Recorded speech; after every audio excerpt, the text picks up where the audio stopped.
No fancy videos for a couple of days. My name's Nadernejad, director of Nadernejad Media Incorporated. We're on the company site. I've made a commitment to begin uploading videos again. We made over 100 videos about reputation management, and then we're working with our clients every day. We're training a team. We're expanding, so it's very hard for me to as we're building a sales team to create videos as we used to. But it's so important and it helps so many people. So not only are we doing that, we're building a code of ethics, and we have built it. It's right here, Ethics in Online Reputation Management. Last year, a year and a half ago, we were with a team in our Halifax office before we re-headquartered to Toronto, and we were saying, there is no ethics in reputation management. Let's work on it. So we put our communications officer on it, and then our COO was on it for a little bit, and I revisited it, and we said, let's just get something published. There's nothing in the industry. Public Relations Society of America has this. Let's do it. So here it is. I'll jump into it.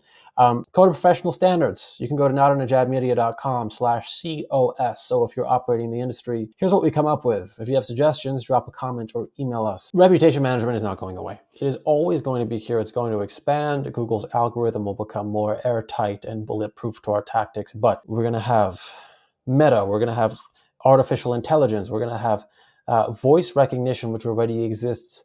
We do believe that that's going to be integrated into search. Facial recognition already exists. You can go to pimeyes.com. If I put my face in there, all my videos are going to show up. So there's so many ways we're going to be able to search for people. We need to have ethics in this industry.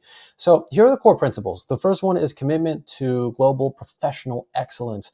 We want to uphold professional standards. We want to be known as professionals, not people working with guerrilla SEO tactics and charging people $700 on Fiverr to not really fix their reputation. We want to protect people's dignity. We want to adhere to internationally recognized human rights and freedoms. So again, we don't want to mess with local press.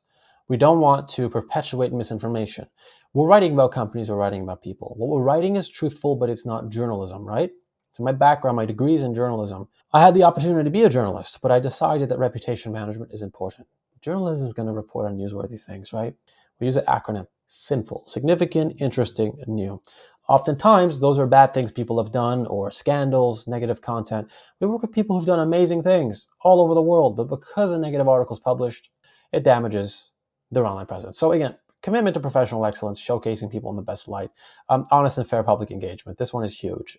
When we engage with the media, we want to do it honestly. We're not going to lie about clients. We're not going to exaggerate their accomplishments, but we do guarantee publishing. We pay people to publish articles guaranteed. Still goes through a vetting process. Many of them do ask us to factually check our information, but as a professional in reputation management, you don't want to lie or spread misinformation. Next thing is, again, this feeds in directly with integrity and truthfulness. Be honest, be accurate, and be truthful. That means verifying the information you publish.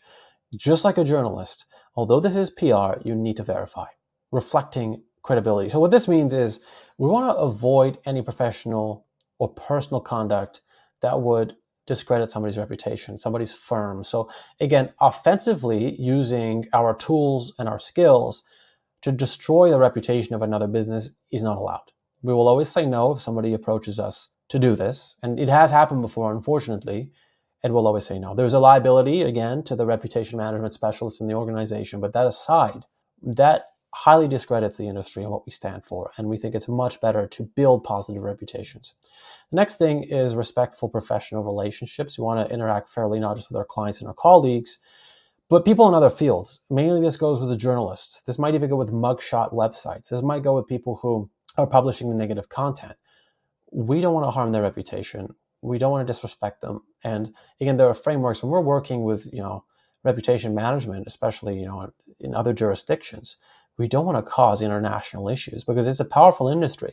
If you try to take down a government entity, you're going to cause a national issue, right? We have this in cybersecurity, whereas in many of the cybersecurity regulations, especially in the US and internationally, if you're attacked by a threat actor, you cannot go and attack them. Under certain circumstances, if they can quickly recover from it, there are loopholes, but we generally don't want to do that.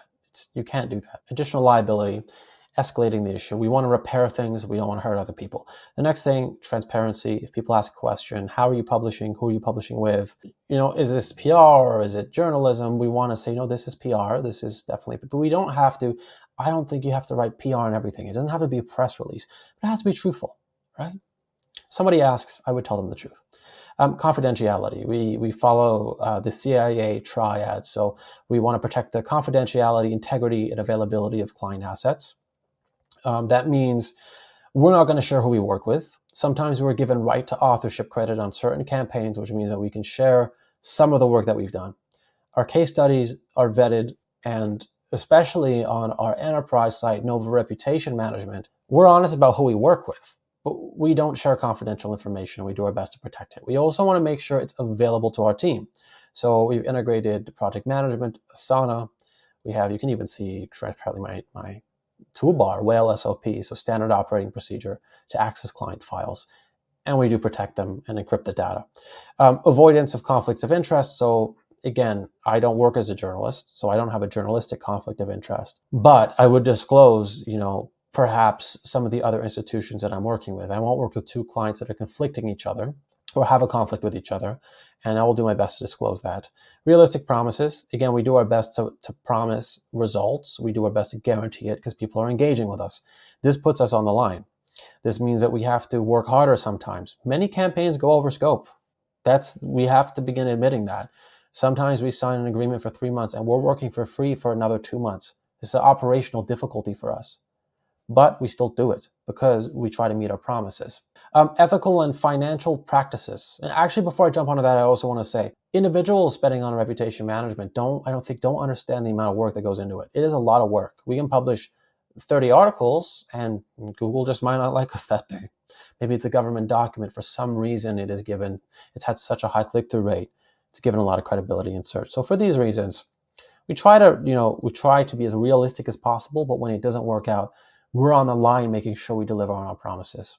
Ethical financial practices. We only accept fees, commissions, gifts, services performed directly by employers or clients. So we only accept gifts that are ethical. We're not going to accept bribes. We're not going to accept somebody says, hey, if I pay you some extra money, will you forego this campaign? We're always making ethical decisions. It's going to ensure our longevity. It's going to make reputation management more of a known industry. You go into some websites, like I think LinkedIn, you can put online reputation management as a field now. On certain websites, like even when I'm incorporating a business, they don't have reputation management. It falls under public relations. So I would love to see this become more of an industry.